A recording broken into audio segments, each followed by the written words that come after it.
So having a car in your driveway can be a great status symbol. People could be quite impressed by your ride, but it's quite expensive to have a car sitting there and doing nothing most of the time. Now in Australian cities, there's a lot of alternatives to owning a car, such as Uber and GoGet, but when is it cheaper to go for one of those aside from owning a car, and when is it cheaper to just own a car? We crunched the numbers, this is how it turned out.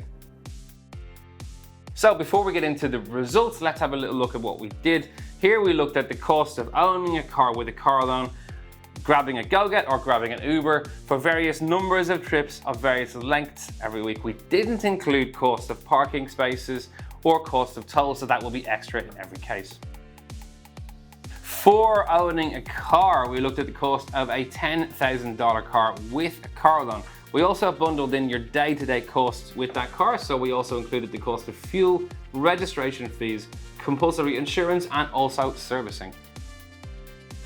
It used to be that Uber was the only game in town when it came to rideshare in Australia, but now there's lots of alternatives such as Bolt and Didi and Ola, depending on where you live, but they all tend to copy Uber's pricing model generally. So we used Uber's pricing model in this analysis. We did not include surge, so if you get an Uber during a busy time, costs could be even higher. So the third alternative here is car share. Now the way this works is that a company will have cars in your area in dedicated parking spaces ready to drive. You pay a subscription, and then once you hop in the car, you pay for the time that you spend driving. GoGet is the biggest player in this sector right now, and they have various different subscription models depending on how often you want to drive and the car that you want to drive. In this analysis, we picked the cheapest GoGet plan in every single case.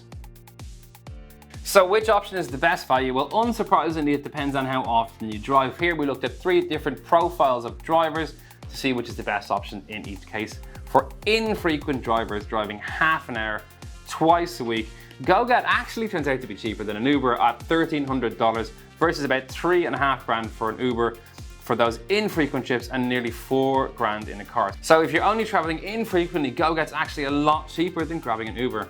If you're traveling a bit more regularly, 6 trips a week, so this is somebody who works from home most of the time, but travels maybe at the weekend and once during the week, in this situation, GoGet is still the cheapest at $3,500, but when you're doing 6 trips, it's the sweet spot where owning a car starts to become better value. $4,500 for owning a car in this situation versus $11,000 for an Uber. But what about those who drive more regularly? Well, if you drive 12 trips a week, so this is somebody driving to and from work and maybe driving once at the weekend, this is where owning a car really comes into its own. A car in this case will cost you just over $5,000 a month versus nearly $7,000 for a GoGet and a huge $21,500 for an Uber. Those are all for 30-minute trips, but if you're driving longer, we've also run the numbers for 60-minute trips. You can find more details of that in the link in the description.